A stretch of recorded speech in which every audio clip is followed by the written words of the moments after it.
événement qui leur a pas plu de la journée, et ils vont le revisualiser comme ils auraient voulu qu'il soit aujourd'hui. Puisque de toute façon, vous devez comprendre, le subconscient ne fait pas la différence entre ce qui est vécu et imaginé.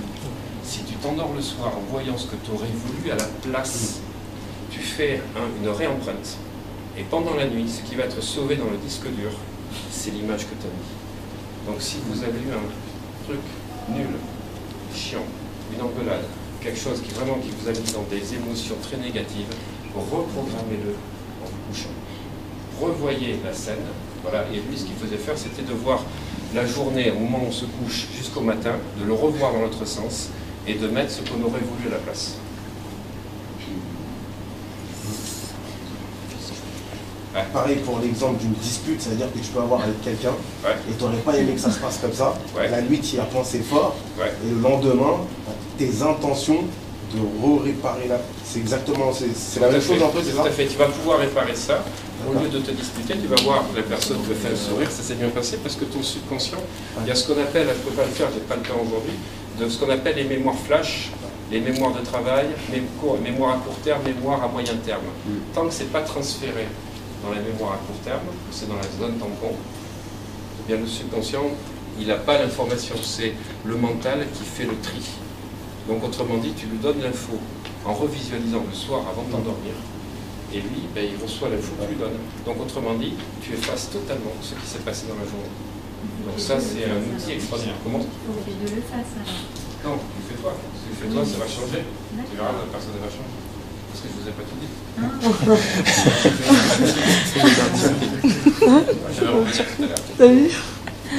Donc, vous ne devez pas vous endormir avec des doutes ou des peurs liées à vos problèmes. Premier exercice, verre d'eau. Deuxième exercice, visualisez votre journée du lendemain. Et ça, c'est à faire tous les jours. Troisième, le mantra. Donc, pareil. Ouais, vas-y. C'est bon, c'est clair? Mon téléphone, tes recharges, tu peux me le passer? J'essaie d'être didactique en donnant des recettes simples, sans trop rentrer dans le mécanisme du cerveau. Après, on verra avec Interama si vous êtes intéressé pour faire des séminaires, donc j'expliquerai toutes les méthodes. J'écris tout. Mais c'est bien si j'écris ça. Ça, c'est ma spécialité en tant que pharmacien. Merci. Ouais, pardon, vas-y. Exercice du verre d'eau et deuxième, visualiser votre journée à faire tous les jours. Alors, élément à succès. Alors, je vais reprendre cerveau gauche, cerveau droit. Je vous ai dit tout à l'heure que le subconscient était ici. Ça va s'arrêter là. L'inconscient est là. Ça va s'arrêter. 3 minutes. Le problème de tout ce qu'on va appeler psychanalyse, psychothérapie, c'est qu'on va fouiller dans l'inconscient pour savoir pourquoi on a eu tel problème. On va devenir, au bout de 6 à 10 ans de pratique de psychothérapie, expert de son problème. Parce que quand on va chercher dans l'inconscient, on va chercher pourquoi. On a eu ça, mais parce que comme j'ai laissé prendre une réflexion du truc, mais ça ne pouvait pas changer les choses. Ce qui nous intéresse, c'est d'aller dans le comment. Et le comment, c'est les schémas mentaux qui sont dans le subconscient. Le subconscient, il a deux particularités extraordinaires qui vont nous intéresser pour la loi d'attraction. Le subconscient, vous pouvez aller voir sur Google, donc Carl Jung. Carl Jung, ça s'écrit Carl Jung. Carl Gustav Jung, qui est le plus grand psychanalyste avec Freud. Tous deux ont travaillé sur les 3 fonctions du cerveau, le ça, le soi, le moi, le conscient, l'inconscient, le subconscient. Carl Jung, ce qu'il a montré, c'est que le subconscient était relié à ce qu'on appelle l'inconscient collectif, à travers des archétypes.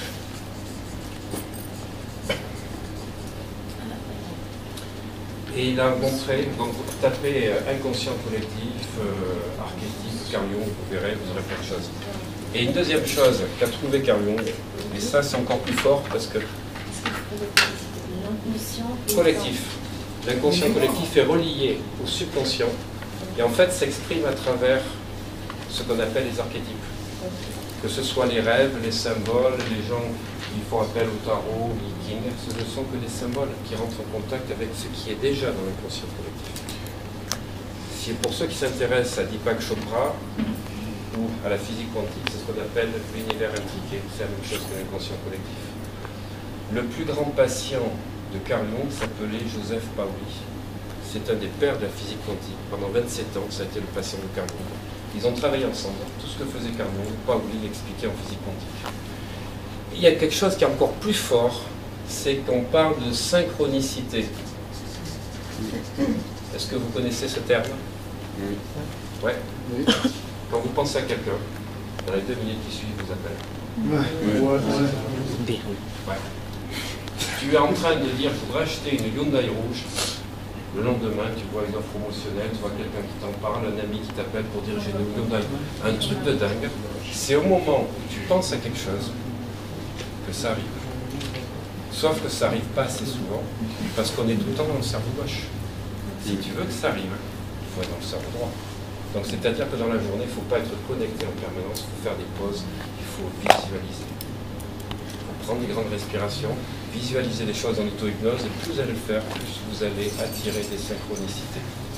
Comment Carl Jung a découvert ça? Il avait des patients qui étaient dans son cabinet, et une personne disait, moi j'en ai marre d'être pris pour une grosse cloche dans mon boulot. Donc à ce moment-là, la cloche de l'église sonnait. Ou en ce moment, je suis pas bien, depuis que mon mari est parti, j'ai le bourdon. Il y a un bourdon qui est rentré dans la pièce. La fenêtre était ouverte. À chaque fois que la personne disait quelque chose, il y avait des manifestations.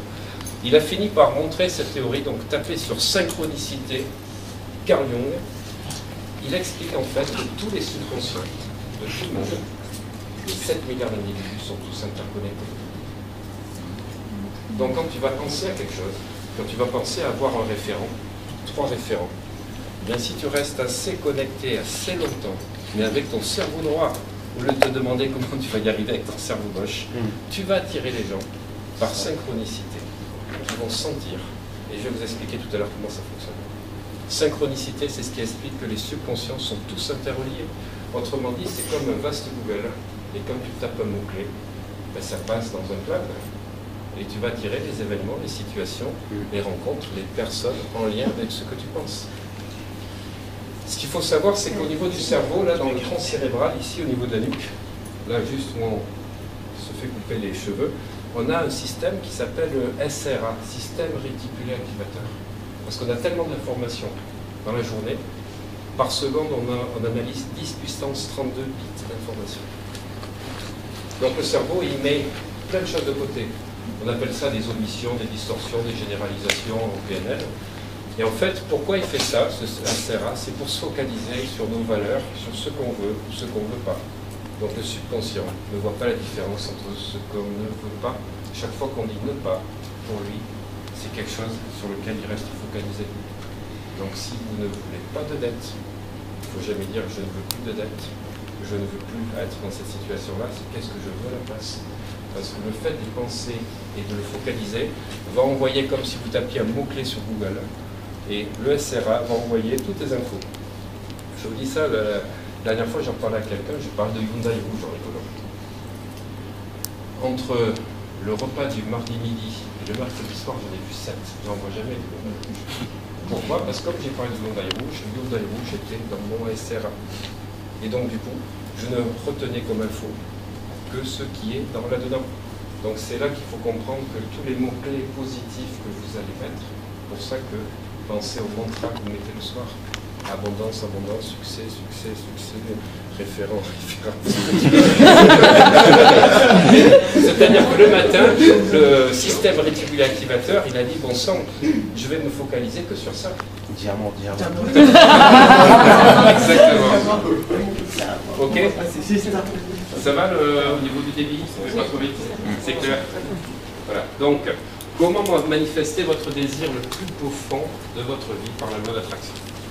Alors, le problème de la loi d'attraction, c'est qu'aujourd'hui, pour moi, le mot est galvaudé. On en parle, il suffirait de dire « je pense à faire ça et je l'attire dans ma vie ». Il y a des super champions, tout le monde arrive à tirer des places de parking par la loi d'attraction. Là, il n'y a pas de problème émotionnel, de croyance. Quand on l'a fait, ça marche. Donc, si vous êtes des champions du parking, il faut passer à la vitesse au-dessus. Ça, c'est la nationale 3. On va passer à la nationale 2. Après la fédérale, jouer en première division, parce que vous n'avez pas le premier pas, donc ça marche. Il faut le... Ouais, mais dès que tu vas avoir des résistances, des doutes, des peurs, des croyances, ça marche plus dans un autre domaine. Donc,